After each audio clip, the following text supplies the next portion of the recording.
Hello friends, Dr. Mitnaul, your friendly neighborhood child and adolescent psychiatrist. If you're watching this, either you've stumbled upon my YouTube channel or you've seen me in the office and I've recommended that you connect with some form of parent behavior management training to help you with managing the behaviors that your child might be showing. So first, let me just outline some of the things that lead us to make such a recommendation to help families live together and thrive and be stronger.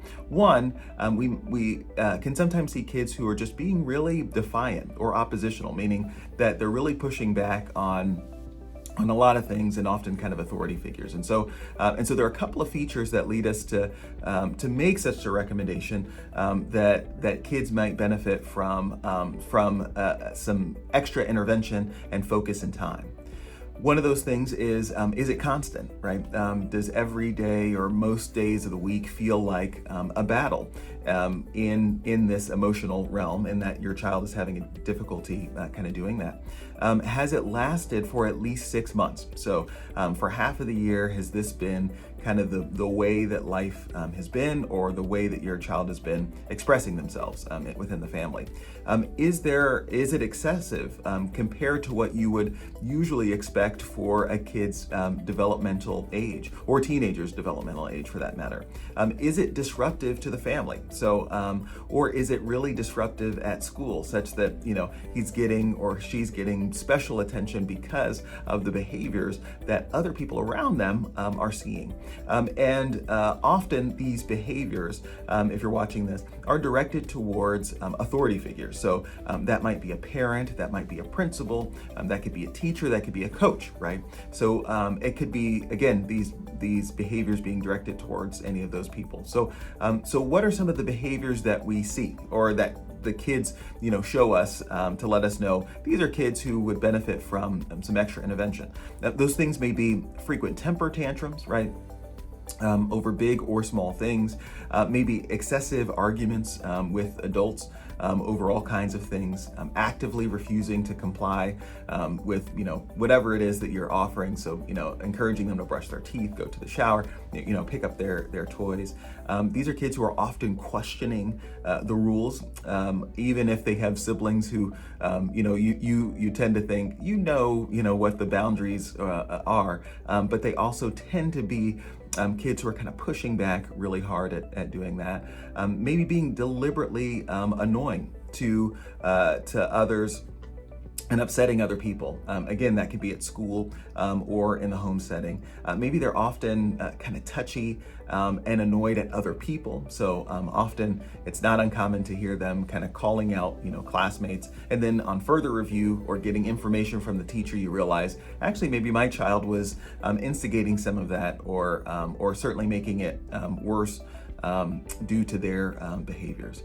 They might have frequent outbursts of anger and resentment, and also kind of a spiteful attitude, or may do some revenge seeking. So perhaps you give them time out, put them in the corner, ask them to write some sentences, and rather than comply, maybe they do up the ante and do something even worse.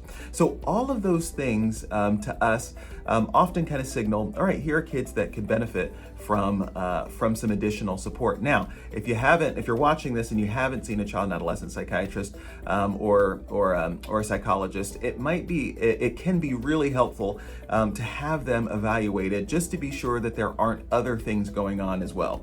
Other things being depression, anxiety, trauma, ADHD. All these things can also have some similar characteristics too, and so this might not be the primary intervention if there's something underlying, why your child is acting out this way. All right. Having said that, what do we do, and what do we generally recommend for you and for the family? So if you're sitting there and you have my packet to look over, I've recommended some resources to take a look at that have different styles of helping children to better attach and better respond to parental and authority figures in a child's life.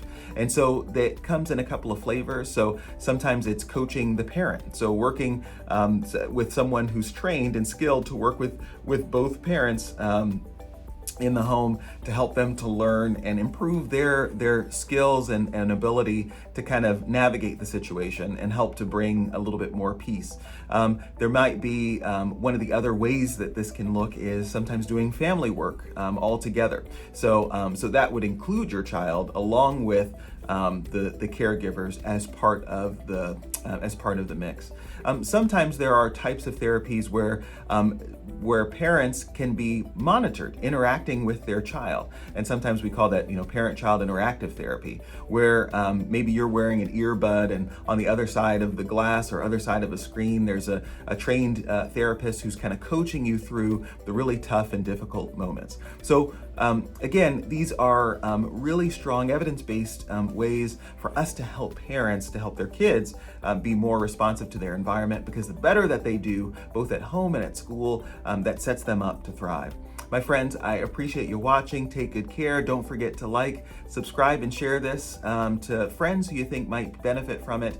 And if you're someone looking for the resource or who's received the packet from me, pick one of the resources that I've highlighted there for you to investigate, because it'll help you make you stronger as a parent and also bring you a little bit more peace at home. Thanks for watching, my friends. Take good care and be well.